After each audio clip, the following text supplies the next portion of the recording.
So Carl Rogers reminds me a lot of Fred Rogers, Mr. Rogers and his neighborhood.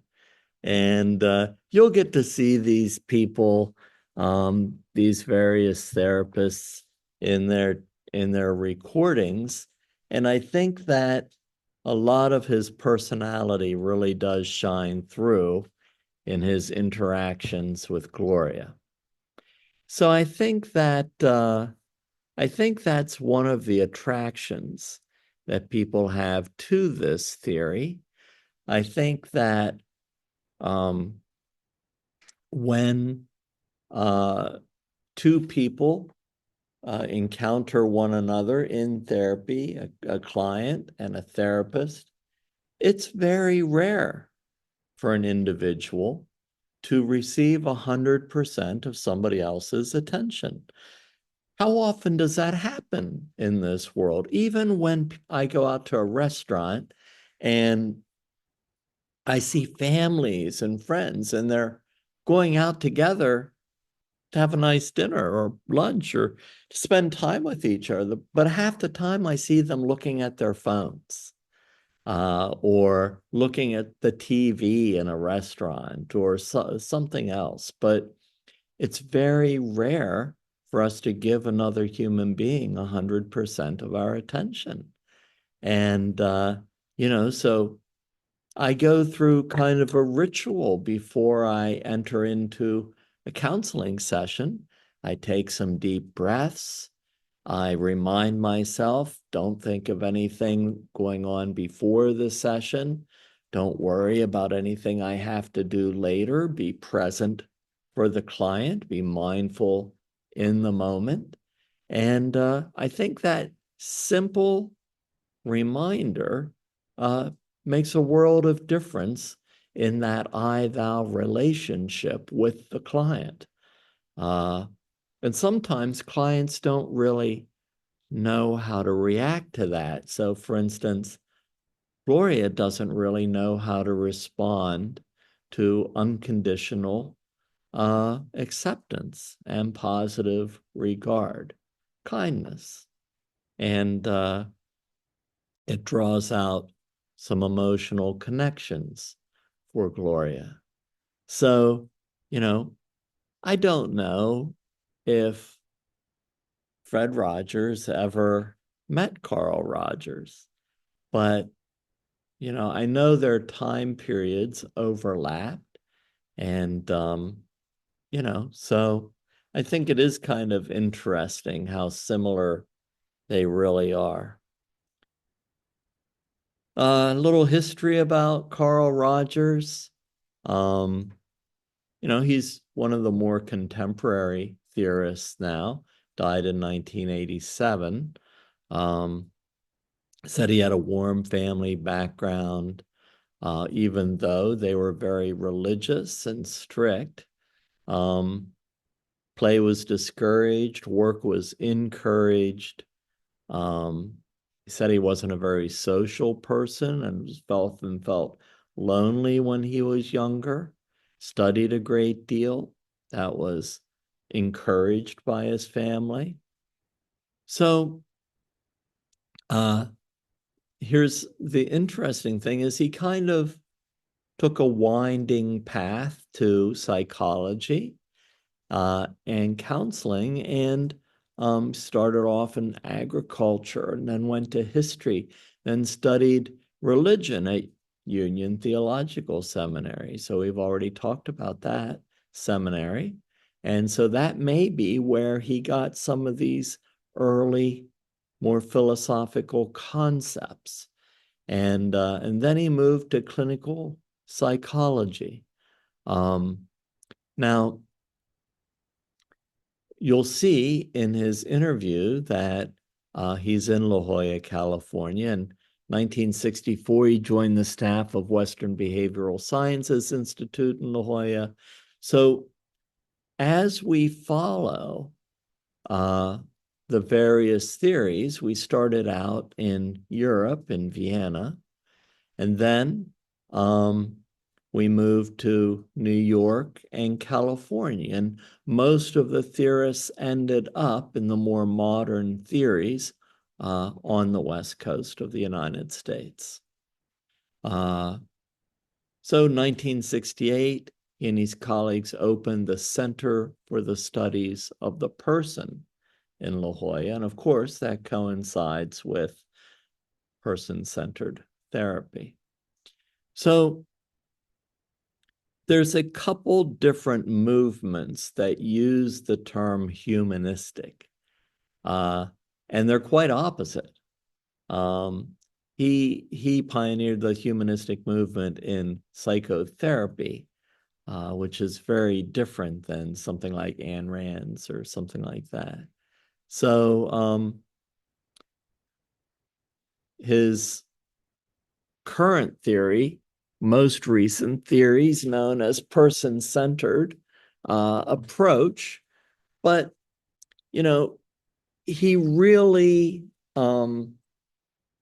he didn't want to just stick with one concept. If he thought he came up with a better one, he would change his theory. So he was never stagnant. He was never stuck. Anytime, his thinking evolved, he applied it to his theory and changed it. So in the notes, I outlined the evolution of his own theory. So in the 40s, he was really into like non-directive counseling.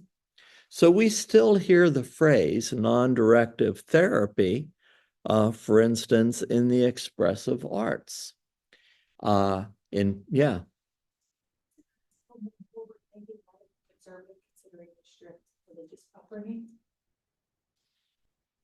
In what? I'm not sure I understand. Was it like, were his thoughts and ideas more broadly speaking, than ultra conservative and kind of stuck in one path or one pattern like he was? Yeah, I mean, I don't think he would use our contemporary terminology. Like you're thinking more conservative versus more liberal thinking. I think he wouldn't, those terms weren't really the same as they are today, but he would say he was unconditionally accepting of others, and he was open to new ideas and the evolution of his own theory. And we would categorize that as liberal thinking.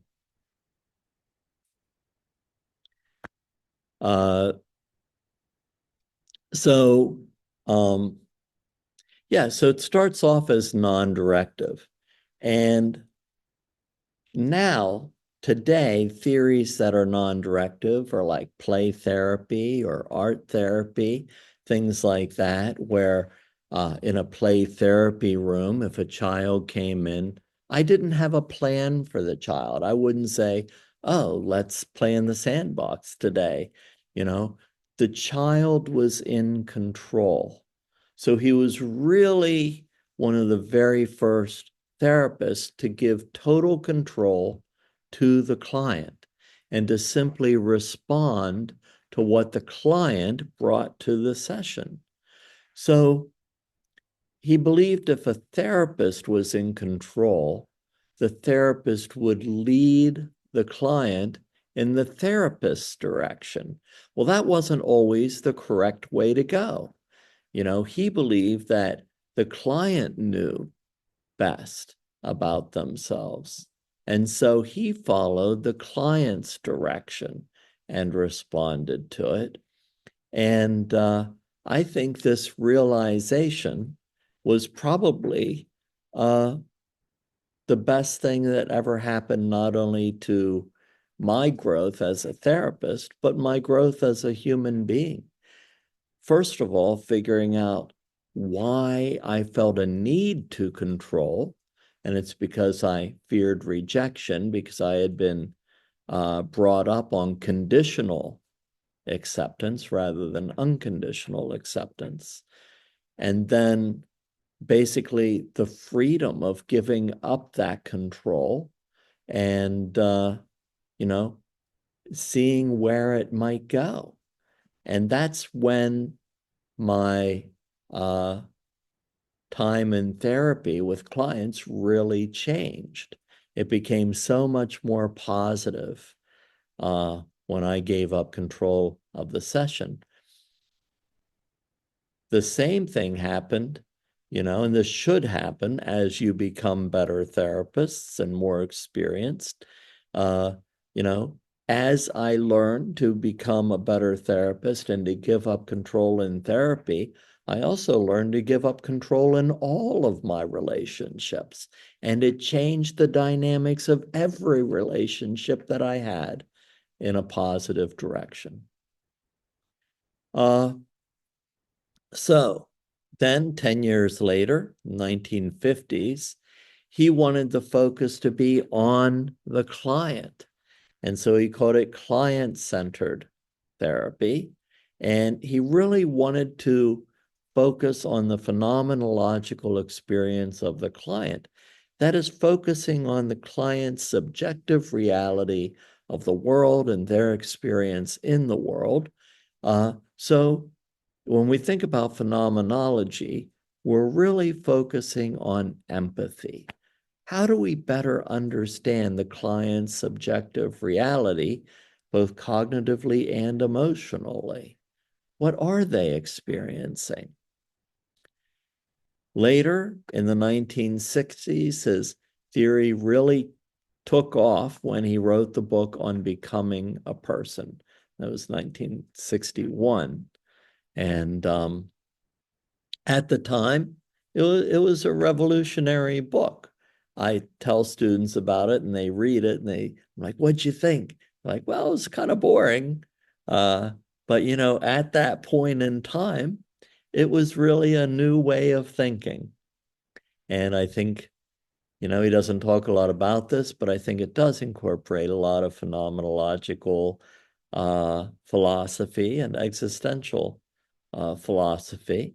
And, we know that he would have been exposed to that quite a bit at Union. And in case you didn't know, the largest phenomenological library in North America is at Duquesne University. Then 10 years later, in the 1970s, he got to the period of his theory that we all know today, and that's the person-centered approach. So he didn't even want to see the person in therapy as a client. He simply wanted to see them as another human being. He didn't even want to distinguish or differentiate between himself and that other human being as therapist and client. So he broadened his application to schools and government and business, interested in conflict resolution, mediation, world peace. He really was expanding his theory to all different domains. So he did differentiate his theory from existentialism in that existentialism does stress anxiety and, as a result, choices. We all have choices. Humanists stress our natural potential if fostered. And he always gives the example of kind of an acorn. And, an acorn, all the acorns have the same natural potential. But depending on where they are planted and how they are cared for, what resources they receive, as they grow into an acorn tree, some are more healthy than others. So if they're planted in good soil, if they're watered, if they receive sunshine, they can reach their full potential. If they are neglected in some way, they may not. And so it is with human beings. He believed in a very positive way that every human being can reach their full potential if they are simply nurtured. So, that's kind of the basis and evolution of his ideas. But, if we're thinking about his theory, um, he wants to focus on the client's perception of the self and their personal relationship with their environment and their world, and how they react to this environment, how they feel, what they think. And he doesn't believe that the focus should be on the problem, which eliminates kind of like problem-solving activity in therapy, but it should be on the person themselves. He believes in nurturing the client and the client relationship. He wants to facilitate personal awareness and growth. And as a result of that personal awareness, positive change can then occur. So if a client is aware of ways in which they are unhealthy, and then they become aware of what personal wellness and health would be, then they can move towards that growth and become a healthy individual. He believed that a lot of individuals were dependent on others. I would see this later as codependence, although he didn't use that phrase. And, he believed that part of personal growth and self-awareness leads to independence and integration of our personal awareness or personalities. So he stressed movement towards self-actualization. I don't know if self-actualization ever truly occurs, but I think it's something that we can strive for, and that's fine. Doesn't matter if we ever get there. If we're moving in that direction, we're continuously growing.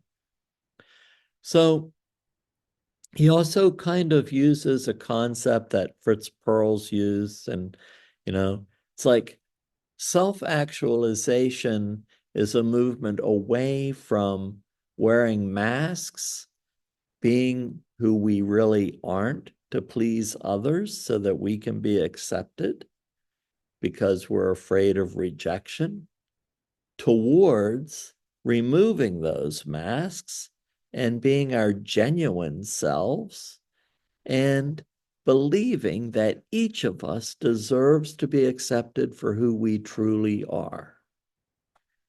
And if we're not, that's not about us. That's about the other person. So in therapy, he wants to encourage the individual to be open to the therapeutic experience and experience with others in their lives, to begin to trust in themselves, to begin to evaluate themselves internally, but not in a negative way, in a positive way, which promotes continuous growth. One of the things that he focuses on in therapy, and you'll see him do this with Gloria, is he focuses on incongruencies, but he doesn't relate these incongruencies in a negative way to the client. He simply reflects on the differences, the two incongruencies. Well, a few minutes ago, I heard you say this, and now you said this. And it seems as though they're not quite the same. How would you respond to that when you compare those two different things you shared with me? So it's a very non-threatening way to point out two incongruencies in the client. If there's an incongruency, there's usually an inner conflict or an irrational thought at the root of it. And you'll see this with Gloria. So one of the things he wants to reveal with the client is discrepancies between the real self and the ideal self. And I go into this a little more specifically in my description of it. So, first of all, we have to help the client to become aware of their real self. Are they aware of their real self, or are they kind of like only aware of their phony self? So the first step that needs to take place is a client has to become aware of who they truly are right now. And then we have to talk about their ideal self. Well, everybody has a dream, who do they want to become? And I see this in two different lights. I've talked with so many clients that their ideal self is somebody who's wealthy, who might have fame and money. And, you know, I don't know if that alone is healthy. There's nothing wrong with it. But if that is the only substantive thing they strive for, I don't know if a person can find meaning just in those things. And so we kind of have to help evaluate the client's ideal self. I'm not going to evaluate it for the client, but we have to talk with the client, let them evaluate that. And if it's something that they would find meaningful and healthy, and if that's all they had in life, wealth and fame, would they be happy? And of course, at first they say, yes, I'd be really happy. But if we begin to examine it a little more, wealth doesn't bring happiness. People think it does. But in reality, wealth alleviates situations that result in anxiety. So when people experience a lot of anxiety, like financial hardship, it's very difficult to make room for a focus on happiness. But if all of the situations that result in worry and anxiety are removed, then that allows more room for meaning and happiness. It's not to say we can't find meaning while we're struggling. It's just a little easier when we alleviate some of that anxiety producing stress. So that's just one example. So helping the client to find a healthy ideal self, and then looking how far away is the real self from the ideal self.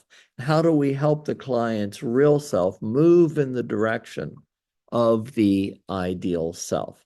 So it's a little complicated, but it takes a little while to look at each aspect of this with a client. Any questions about that concept of real self and ideal self? All right, so in your notes, you're going to see the therapist needs to possess 3 personal attitudes. These are not skills or techniques. These are simply attributes that a therapist needs to possess in themselves, because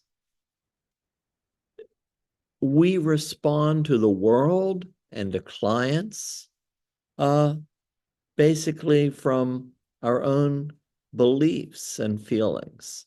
So the first thing is that if we are encouraging a client to be genuine, we should be genuine ourselves. I know so many therapists who don't want to react to a client emotionally. But I believe that we should be genuine, and it's okay for us to express emotion in a therapeutic session as long as it doesn't take away from the session or distract the focus from the client. So we want to be congruent, which means we don't have incongruencies, and we want to be genuine. That's the first one. The second one, we want to have unconditional positive regard and accept the client for who they are. So unconditional positive regard and acceptance doesn't mean I have to accept what the client has done or does. If a client is a criminal, if they've hurt somebody, if they're having, an affair, whatever it might be, it doesn't mean I have to accept what they're doing or what they did. It just simply means that I need to accept them as a human being. And all human beings are imperfect and we make mistakes. We can learn and grow from those mistakes. And remember, every human being has the potential for positive growth if we are nurtured and if that potential is fostered. So that's what unconditional acceptance is really about, accepting another individual as a human being with all of their flaws and all of the good parts. The third one is we need to have accurate empathic understanding. That just means we have to have some good empathy. We need to do our best to understand how the other individual is feeling, to place ourselves in their shoes, to imagine ourselves in their situation. And I know we can't get this right 100% because we didn't really experience what they've experienced. Some people have experienced horrible trauma, but we're going to do our best so that we can have some accurate empathic understanding. So those are the three things that we should have, and maybe we need to go to therapy to be able to achieve those things. Yeah.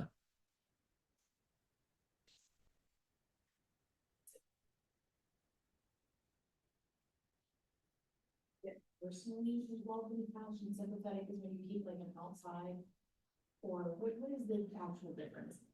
Okay, so people like using the word empathetic, empathic. That's a better word, empathic. So sympathetic means I feel sorry for the other person. Empathic means I feel the way the other person feels. I am suffering with them. I'm not feeling sorry for them.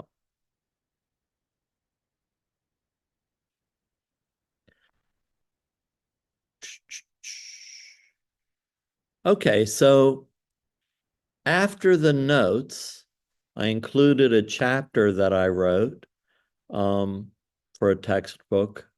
And it's a chapter on Rogerian theory. So please read that chapter. And it goes through the historical perspective, non-directive therapy, client-centered therapy, person-centered therapy, therapeutic attributes in some pretty decent detail. It also talks about some things that me and Joe Ellen added to the theory. So like the concept of motivational change. We have the continuum of change, how that movement progresses throughout therapy. Both in the notes, it lists some techniques, but I want to talk about my own kind of list of techniques that I think are important. And when you take skills class, skills and techniques, the entire class is based on Rogerian theory. And that's because Rogerian theory is the first theory that most people use in therapy. Even if you believe in CBT or REBT, we still have to build a relationship, a professional relationship with the client. As we build that relationship, that therapeutic relationship with the client, we are also building trust with the client. And in order to get to a deeper issue, we first have to get to a deeper feeling, and that is often through empathic understanding. So that's what the entire skills class is based on. So rather than using the techniques listed in the notes or in this chapter, I just want to summarize my own little list of techniques for you. So the very first technique is reflection. Now think about looking in a mirror. It's almost as if we're holding up a mirror to the client. So this is usually a very short phrase, and it could initially be sharing whatever the client brings to the session. So for instance, a client might say, had a really rough week, and I'd like to kind of get in a more positive daily experience. So a reflection of that was, wow, it sounds like you've had a hard week. And they'll say, yeah. But the next reflection, we want to move that situation to a feeling. How do you feel about this week? It sounds difficult. What's your emotional reaction to it? Well, by the end of the week, I felt helpless and a little depressed. Wow, so you felt like you couldn't control anything and you were helpless to make a change or a difference in the week. And that was leading to a bit of depression. Okay, so you see, these are very short reflections. A lot of times we say things, but we don't really listen to what we're sharing. So through reflection, we're forcing the client to hear what they are expressing, and that leads to a deeper emotional reaction to their own words.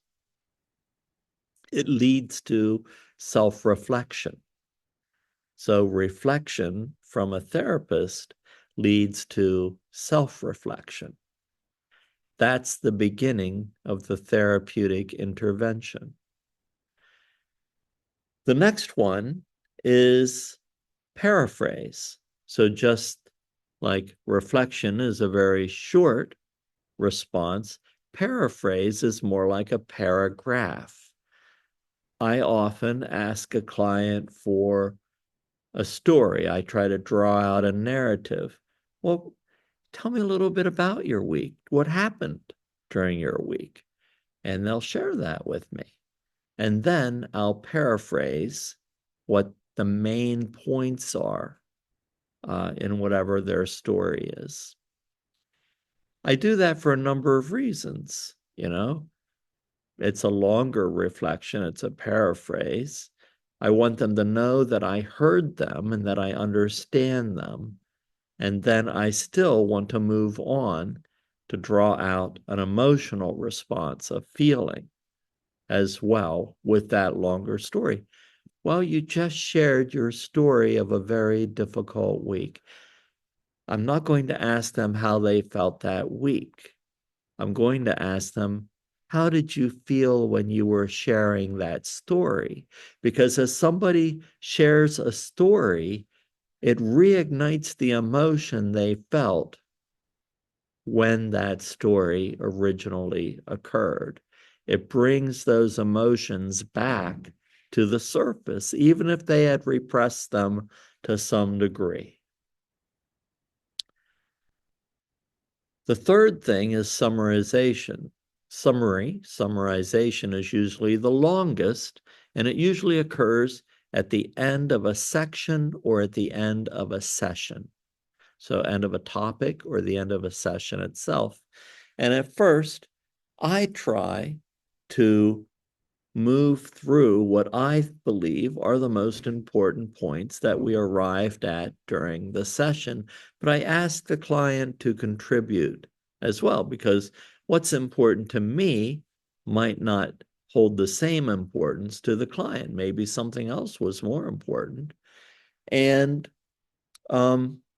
after a few weeks of this, I allow the client to summarize. I don't need to summarize everything. I'd like to hear what the client thinks were the high points of the session. What were the most important parts of the session that we went over? What were the new awarenesses that were discovered? So those are the three types of emotional responses. Another thing I like to do is clarification, and that comes from the word to clarify or to make clear. So I want to make sure that I'm on the right track, that I'm truly understanding what the client is sharing with me. So sometimes I'll even say, I want to make sure I understand what you're sharing with me. And then, I kind of review what they shared. Am I on the right track here? If not, please let me know. And the reason for that is I did not experience everything the client experienced. So, maybe I'm off on that. But I want the client to share that with me. If I'm off, let me know.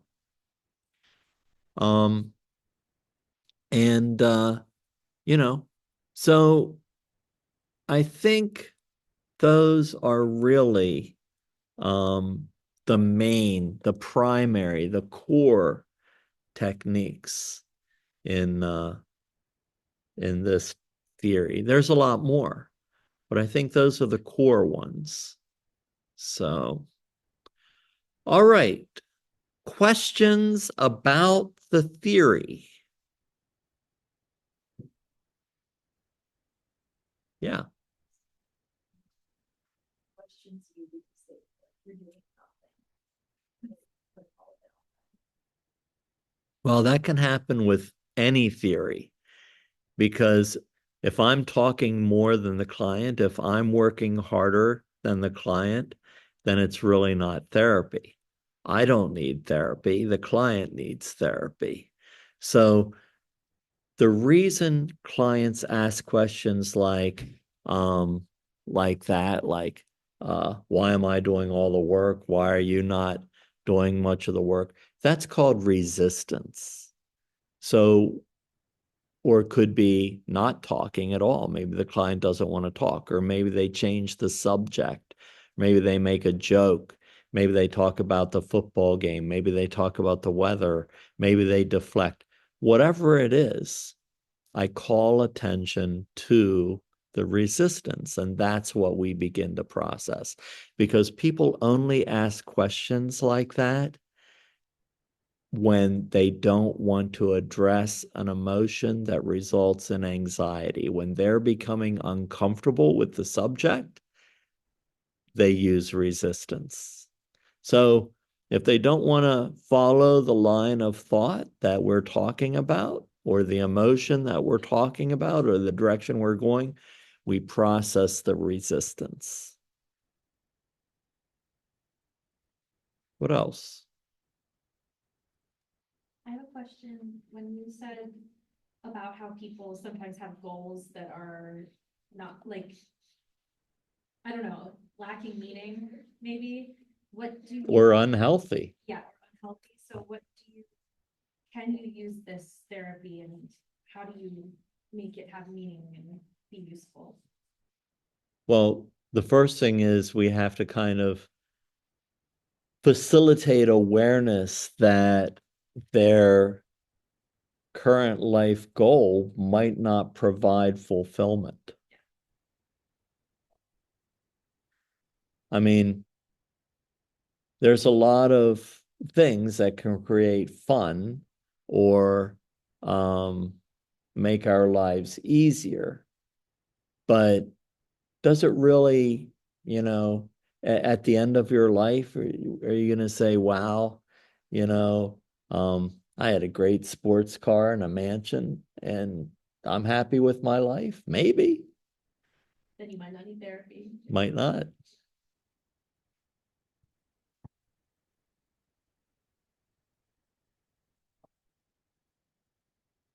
What else?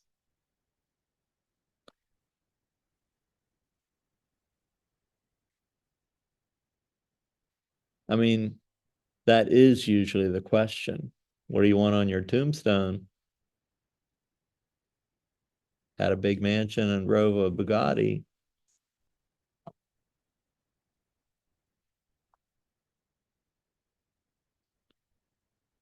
All right, so we're going to take a 10-minute break. We're going to come back around a couple minutes after 5 o'clock. I'm going to be on a different computer, so I'm going to exit and come back. We're not going to record it, but we're all going to meet to watch the student video of person-centered therapy. All right, we'll be back.